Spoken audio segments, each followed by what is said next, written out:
চাইবেন, কারণ সময়টা এমন একটা দামি সম্পদ। আপনি যদি সময় মতনে সময়ের কাজ না করেন, অসময়ে যদি আপনি 1000 বছর কাজ করেন, এই সময়ের কাজের সমান হবে না। সময়ের কাজের সমান হবে? সময়ের কাজের সমান হবে না। আপনার বয়সটা যখন 15 থেকে 25, 30 পর্যন্ত আপনার বয়স, যে কোনো চিন্তা চেতনা আপনার শুদ্ধ হয়, যে কোনো ভাবনা আপনার পরিশুদ্ধ হয়, যে কোনো চিন্তা নিয়ে টার্গেট নিয়ে আপনি আগামী টার্গেট অনুযায়ী সফলতা অর্জন করেন, আপনার টার্গেট সফল হয়। কিন্তু যখন আপনার বার্ধক্য চলে আসে, শরীর থেকে আস্তে আস্তে তওয়াক্কুল নামক শক্তিটা চলে যায়, মেজাজটাও যেমন যেন অন্যরকম হয়ে যায়। এখন আর আগের মতো মেজাজ চলে না, এখন আর আগের মতো মাথার মধ্যে ভাবনা নাই। আছে? নাই। দেখবেন যুবক পোলা মানে হুট করে একটা সিদ্ধান্ত নিয়ে আয়, পরে কি এটা দেখার দরকার নেই, যেটা কথা সেই। কিন্তু বুড়া মানুষের ভয়, সিদ্ধান্তটা নিমু, পরে কি নিব, পুলার ভাঙু, শক্তি আছে শরীর, বয়সটা বইলে গেছে, কি করবো, এটাই কিন্তু কেন তার মন এখন আর আগের মতো নাই। যৌবন বয়সে যে চাঙ্গাটা ছিল মন, এখন আর সেই চাঙ্গা নাই। এই জন্য আল্লাহ তাআলা সময়ের সপক্ষে বোঝাতে চাইলেন, সময়টা বড় দামি সম্পদ, এমন এক দামি সম্পদ। এই সময়টারে যদি কেউ কাজে লাগায়, তাহলে সে 100% সফল হয়ে যাবে। কোনো মানুষ যদি যৌবন বয়সে কোনো একটা কাজ করে, সেটা হতে পারে লেখাপড়া, সেটা হতে পারে কোনো ব্যবসা, সেটা হতে পারে আপনার সায়েন্স নিয়ে লেখাপড়া করা, সেটা হতে পারে আপনার আর্টস নিয়ে লেখাপড়া করা, অথবা হতে পারে আপনার দুনিয়ার কোনো কাজ নিয়ে লেখাপড়া করা, অথবা আপনার আল্লাহর দিকে রাস্তা চলা। যেই কোনো রাস্তায় আপনি চলবেন, যৌবন বয়সে যখন চলবেন, ওই বয়সে আপনি সহজেই সফলতা পেয়ে যাবেন।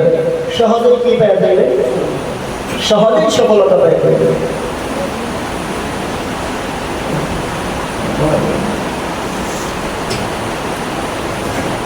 আপনি যদি যৌবন বয়সে সময়টাকে মূল্যায়ন করেন, তাহলে এই সময়ে যে কোনো কাজ করেন, দুনিয়ার কাজ করেন আর আখিরাতের কাজ করেন, যে কোনো কাজ করবেন, তাদের মধ্যে সফলতা দান করবে কে? বলেন না আল্লাহ। বলেন না কে দান করবে সফলতা?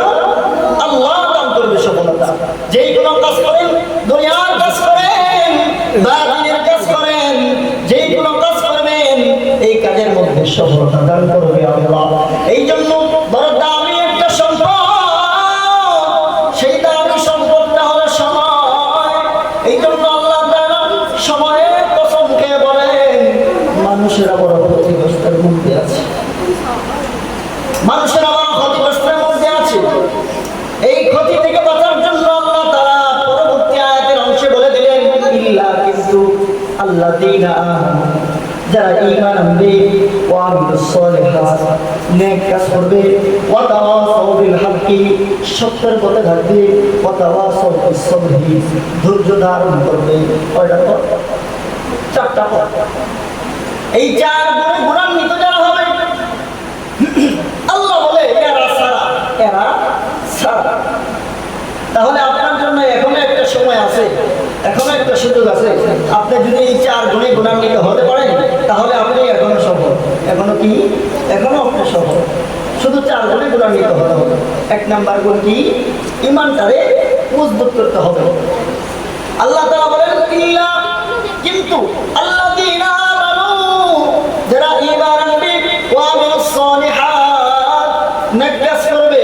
এই যে আপনারা এখানে বসছেন, এটা কি কাজ? নেক কাজ। বলেন না কি কাজ এটা? এটা নেক কাজ। এই যে বসছেন, যে কোনো নেক মজলিসে বসবেন, কোনো বয়ানের মজলিসে বসবেন, কোরআনের মজলিসে বসবেন, কোনো মিলাদ মাহফিলে বসবেন, সেই কাজটা কি হয়ে যায়? আপনার নেক হয়ে যায়।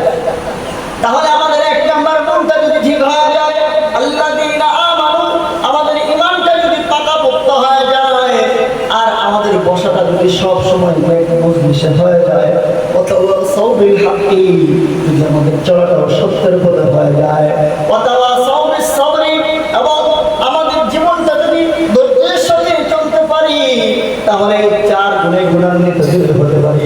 আল্লাহ তাআলা বলে সমস্ত মানুষগুলি ক্ষতিগ্রস্তের মধ্যে আছে, কিন্তু এই 4 গুণে গুণান্বিত যারা তারা ছাড়া।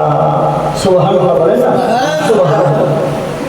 তাহলে আল্লাহ তাআলা এখন আপনার জন্য একটা সুযোগ রাখছে।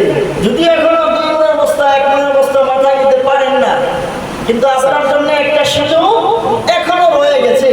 আপনি চাইলে এই সুযোগটা কাজে লাগাইতে পারেন। দাড়ি পাইটা গেছে, সমস্যা নাই।